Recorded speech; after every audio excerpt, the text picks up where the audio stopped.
Hey builders, before we start today's show, I want to let you know that we are opening up Buildership University one more time this year. This is the last time that you'll be able to join Buildership University until next year. And it's also the last time that you'll be able to join BU at the current tuition. Tuition is going up next year. So if you've been on the fence, if you've been putting it off, you can't do that anymore. You need to go to buildershipuniversity.com and join right now. Doors close on Friday, November 3rd, 2023, and they will not open again this year. So you need to go to buildershipuniversity.com and join today.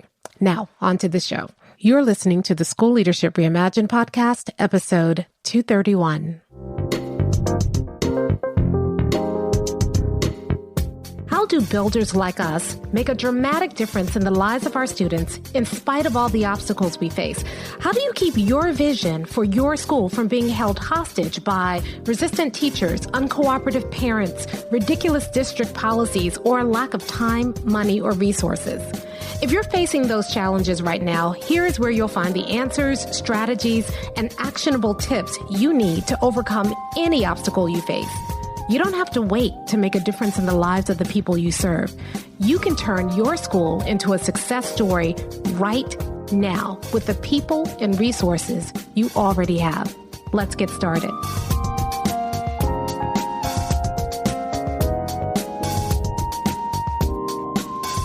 Hey builders, welcome to another episode of the School Leadership Reimagined podcast. I'm your host, Robyn Jackson. And today I'm going to take you behind the scenes of a conversation that we have been having inside of Buildership University. So as you know, when you're part of Buildership University, you get live group coaching every single week.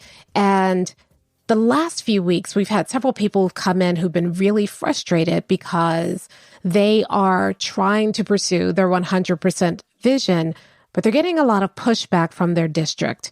And we've been talking about some ways to deal with that have been really powerful, and I think you would benefit from it too. So I'm going to share some of those ways of thinking, those strategies to help you if you too are feeling frustrated because you're trying to pursue this 100% vision, and instead of supporting you, it feels like your district is fighting you, resisting you, throwing roadblocks in your way. So let's get started. So the first thing that often happens when you decide to be a builder and you decide to declare this 100% vision is that your supervisor, your superintendent, your area superintendent, somebody comes to you and they tell you that 100% isn't realistic. They discourage you from holding on to that 100% vision.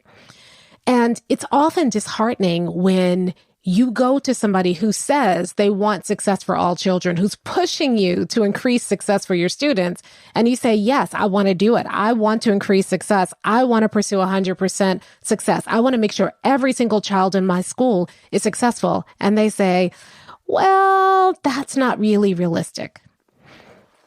It's sad because you realize that even though they are paying lip service to that idea, they don't really believe it's possible. And it can feel discouraging to you because you realize maybe for the first time that the people who are leading your district don't really buy into this idea of success for all, no matter how much they say it. So first you got to get over that, because let's be real. Most people who say success for all, they don't really believe in success for all. That's okay. That's okay, because you're going to prove them wrong. You're going to show them the reality that success for all is possible.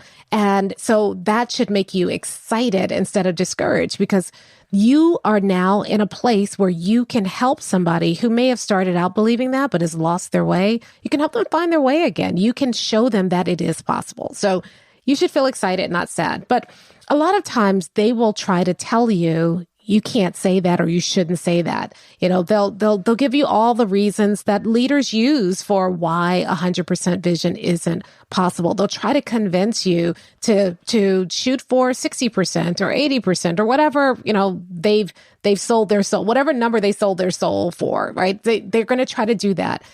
And this is your opportunity to advocate for 100%. to show them that you really believe it, to show them what it looks like to have that kind of conviction. And then after they do that, they may try a different tack. They may tell you that if you say 100% and you don't get it, you're actually going to discourage your staff and your families. I've actually heard someone use this example, and it irks me every time people use this example, but they'll say something like, well, if you say 100% and you're at 25% and you don't make it, but let's say you grow and you get to 50%, then instead of feeling excited that you doubled your proficiency, people are going to feel discouraged because you're insisting on 100% and you're not recognizing all the work they did to get to 50%. Well, this is flawed for a couple of reasons. First of all, you're not going to get to 50% success from 25% success if you're chasing a 10% incremental gain. You're just not going to get there. The strategies you use to eke out another 5 or 10% are not the same strategies that you use to be able to get to 100%. So first of all, you're never going to get from 25 to 50 using those same strategies. Second of all, when you set a 100% goal and you start out at 25% and you get to 50%, nobody's going to be discouraged. Everybody's going to be excited. In fact, they're going to be even more energized after that because they realize that when we use 100% tactics, when we focus on 100%, we can do more. We can double our proficiency rate in 1 year.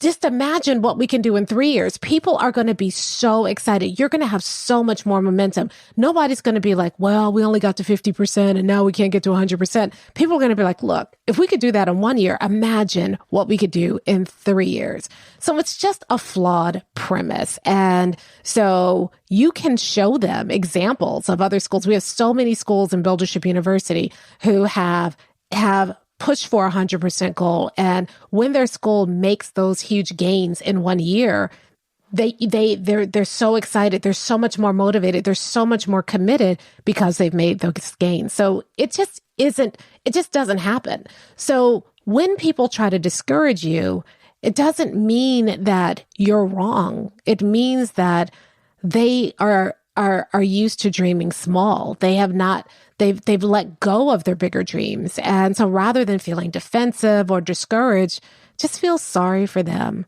and then feel excited for what you're about to show them in your school.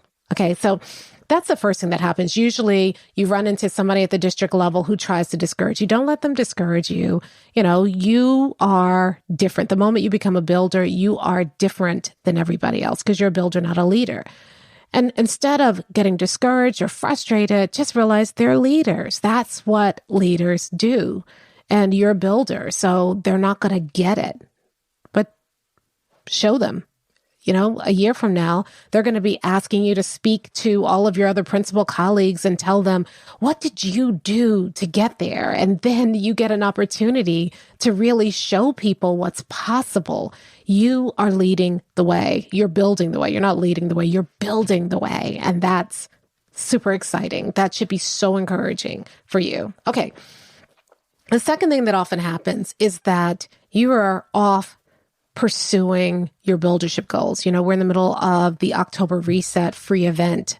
In fact, today is day 4 and tomorrow's day 5. So there's still time if you have not signed up for the October Reset to go to buildershipuniversity.com/reset and sign up, because in the October Reset, we're looking at making some very simple shifts so that we can focus on the work that matters most and stop wasting time on stuff that doesn't matter. But as you begin to do that and as you get that focus, the district can easily throw a curveball your way. The district can, launch a new initiative and then, take away the time that you were planning on working with your staff on your mission and your core values and say, now you have to work on, use that time that you have with your staff, that, that rare time that you have where you can bring everybody together. You have to use it to train everybody on a new software. You have to use it to, they're going to take half of your teachers away to do curriculum training. And so you get frustrated because you had everything planned out and the district throws a curveball at you. And I get it. It's frustrating, especially when what the district is asking you to do feels so unnecessary, so that it feels as if that work is not going to get you to your vision. And you're so focused that it can be frustrating, and you get frustrated and then you don't see the opportunities in it. So when that happens, here's what I encourage you to do. The first thing and the easiest thing to do is to look at whatever the district is asking you to do and try to figure out how to make it serve your vision. So if the district says, you all have to come together because we're going to train you on some software, can you find ways to leverage this new software to make it serve your vision so that when you are in there training on the software, you're training people on how to use the software the way you need them to use it to achieve your vision? So you're not just going through this rote training. You are now excited about the training because you already know how this software is, how you're going to use this software to achieve your vision. Let's say the district pulls half your people away, and so you don't have that time together. Well, are there ways that you can work with staff in small groups so that you can still achieve the same thing that you're trying to achieve with everybody together, and then use that time where some people are pulled out and other people are there to continue to work on your vision? So the first step is always to figure out, how do I take this district mandate and make it serve my vision? Because remember, we're builders, and builders build with whatever anybody throws at us. So if the district throws something extra at you, look at it and say, can I use this to build my vision, my mission, my core values? And if you can, that's the win-win, right? You're doing what the district is asking you, but you are not wasting your time or your staff's time, because you're taking that and you're using it to move you and your school forward towards your vision. Now, if you can't do that, the second thing that you need to do is you have the opportunity to ask for revisions. So if you can't make it work as is, the second thing you want to do is say, okay, what can we tweak so that it does work for us? So let me give you the example. Let's say the software training just really isn't good. The software that you're using is not even, the software that you need to be using. It's not moving you towards your goals, but the district has paid somebody a lot of money to use that software. Well, is there a piece of the software that will work, but not the other part? Could you advocate for just using this part, but not using the other part right away, and slowly rolling it out so that you can only use the part that serves you? Let's say that the district is trying to pull everybody for a full day, but you need some time with your staff. Is there an opportunity to use a different day to work with your staff? Is there an opportunity for your staff to attend training online prior to that day so that they stay in the building that day and you don't pull out? Is there a tweak? Is there something you can do that makes that district mandate work for you? And if there is, then I would suggest that you go to the district ahead of time and offer them an alternative.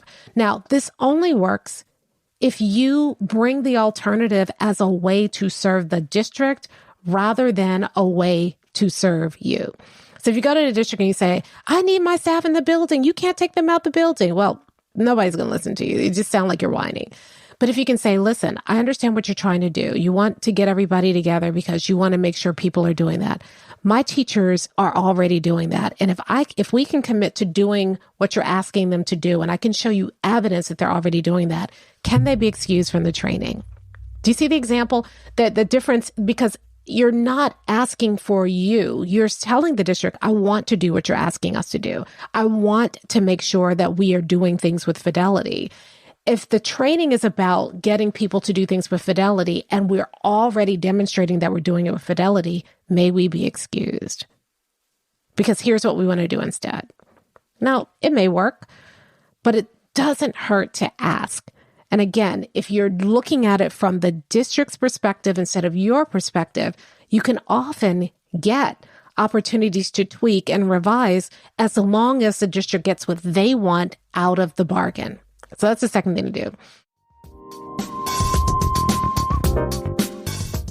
Hey, it's Robyn here. Real quick, I just want to interrupt this episode for just a second because if you are enjoying what you're hearing, then would you mind sharing this episode with somebody else? So all you need to do is just go to your phone, if you're listening to it on your phone or your podcast player, and then click the three dots next to this episode, and it'll give you the option to share the episode. Now, if you do that, three things are going to happen. First, the person that you shared with is going to think you're a hero, especially if they're struggling with what we're talking about right now. They're going to love you. Secondly, you're going to feel good because you're going to get the word out about buildership and start building this buildership nation. And third, you will get my eternal gratitude because I really want to get this out to the world and you'd be helping me out. You'd be doing me a huge favor. So please share this episode with someone right now who's dealing with this same issue, someone you think would really benefit. And now back to the show.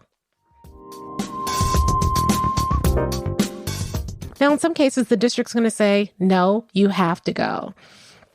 So the third step is that if you can't make what the district's asking you to do work for you, and you can't get a revision that will allow it to work for you, the third step is then how can you get it done as quickly as possible and comply and then get back to the work that matters to you? So, if the district's asking you to do the training, then maybe you don't take all day to do the training. Maybe you do the training for an hour. You talk about, how it works. You get it done quickly and then get back to the work that you need to do. And, a lot of times when I say stuff like this, people are like, oh, be careful. And I get it. You have to make sure that you're not doing things that are going to put a target on your back, right? But in most cases, if you are focused on your vision and you are showing results, then the district is a lot less concerned about whether or not you comply, right? You want to make sure that when you comply, that you are doing it with fidelity, right? So you're not just going to quickly brush through it. You need to make sure you understand what fidelity looks like and then try to figure out how do you get to fidelity as quickly as possible so that you can get back to work on the things that matter for your kids, your teachers, and your school. So I'm not telling you to ignore the district or, give minimal effort because that's often in violation of your core values. You have to find a way to comply in a way that aligns with the core values of your school. Otherwise, people look at you and they think your core values are negotiable after all, right? If your core values are give our best in everything we do, then if you can't find a way to make what the district is asking you work, or you can't advocate for a revision, then you have to do your best in what the district's asking you to do, and then quickly get back to work on what you need to do for your school, okay? So I'm not telling you to comply in a way that is disrespectful or comply in a way that violates the core values and the culture you're trying to build. I'm saying that you need to, if you can't find a way to make it work or to ask for a revision, do it with fidelity. Now, here's what that does. First of all, when you do it with fidelity, most schools are not going to do it with fidelity. And you really do something with fidelity, then the district leaves you alone. You buy yourself more latitude later on. And you also buy yourself goodwill so the next time you may be able to advocate. So go ahead, comply, do it with fidelity, do it in a way that honors your vision, mission, and core values. Be transparent with your staff about what it is you're doing. Don't try to sell something that you really can't sell. Be honest. Listen, I don't know how to get out of this, but since we're being asked to do it, let's go ahead and do it in a way that honors our mission, our core values, our vision. And let's do it with fidelity because this is who we are as a school. You can be as transparent as you want and then go about and do it. But what you've done is even though you're doing work that you don't really want to do, you don't see the value in, you are doing it in a way that cements your culture. You're doing it in a way that brings everybody together. You're doing it in a way that ultimately reinforces what matters most in your school. The work itself you may not find value in it, but the process for how you do the work, you can extract tons of value. No matter what happens, at the end of the day, the biggest thing that you have to remember is this. It's your school. It's your school. And a lot of times we forget that. When the district asks us to do something, we feel helpless. We feel like there's nothing we can do. There's always something you can do. There's always something you can do. Once you really embrace your vision, every meeting you go into, then you have a different attitude because you realize this vision is important. It's necessary. It's one of the reasons why your vision, in order to pass the vision test, it has to be unset-asidable. You can't say, oh, I really wish I could work on my vision, but the district. No. You're always working on your vision, no matter what the district asks you to do. And as the builder in your building, you need to advocate for your vision.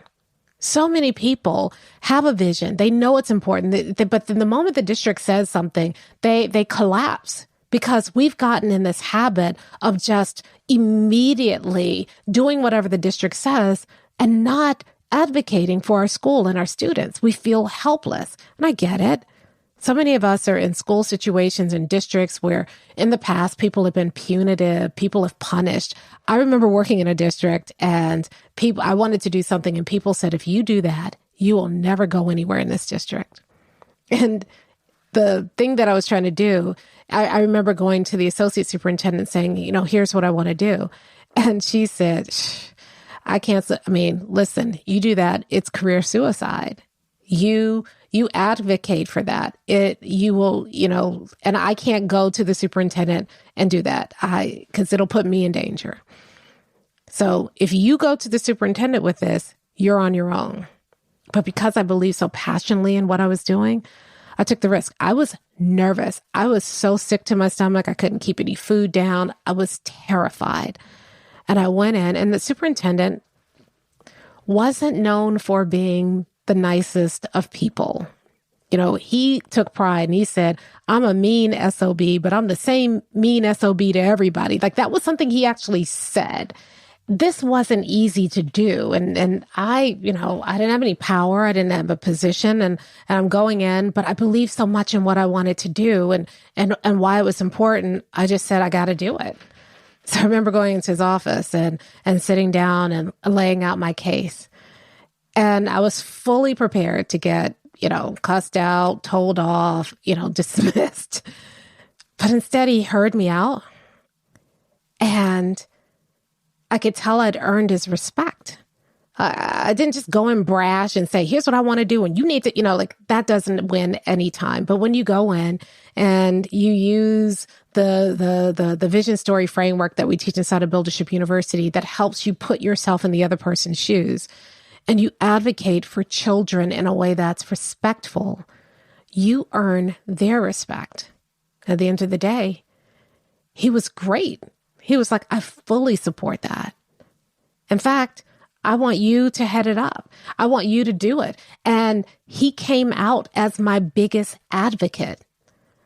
A lot of times we are terrified. And I know that some of you don't work in situations where, that will work. You work with people who are vindictive and small and petty.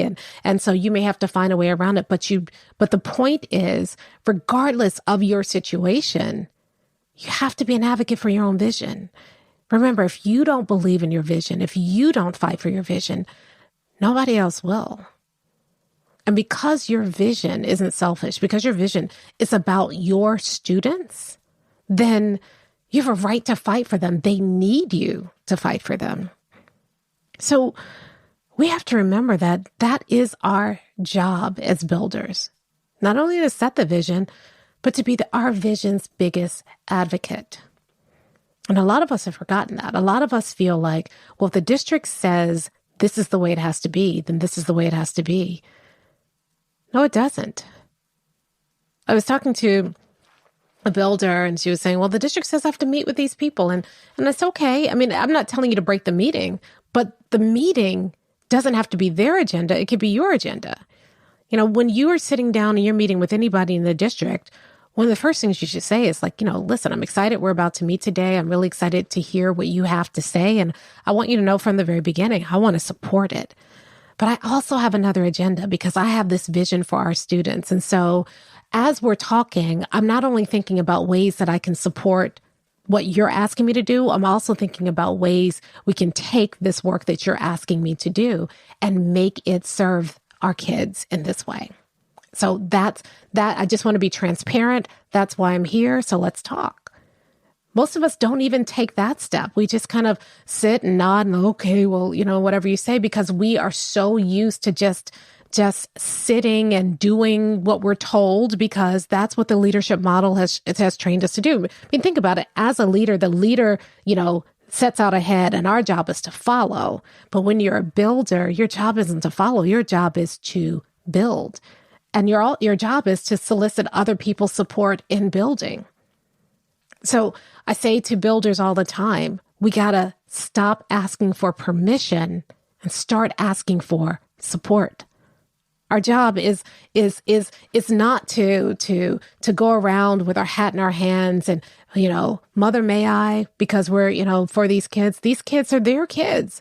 These are students in our district, in our school, are the students of the district.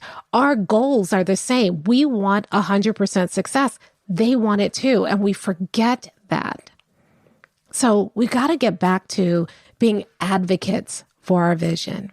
And when you see yourself as an advocate for your vision for your students, then a lot of these district demands don't throw us off our game. A lot of the district demands don't make us feel like, oh, I've got to set aside my vision because now the district is asking me to do something. They're not mutually exclusive. You can find a way to do both. You can find a way to be respectful for what you're being asked to do by your district and still achieve your vision. But you can't do it if you're thinking like a leader. You can only do it if you're approaching your work like a builder. Now, if you want some help, if you want to be a part of a group of people who will encourage you, will help you think this through, will help you find a way to advocate for your vision, a group of people who don't think you're crazy, who actually believe in you and believe in your vision and believe your vision is possible, then I want to invite you to join us in Buildership University. Again, we're closing up for the year after this cohort, and now is a great time to join. So if you're feeling overwhelmed, if you're feeling trapped, if you want to do this work, but you're feeling alone, you're feeling like you don't have the support you need, I want you to know that that support is available to you inside of Buildership University. Just go to buildershipuniversity.com and join. Talk to you next time.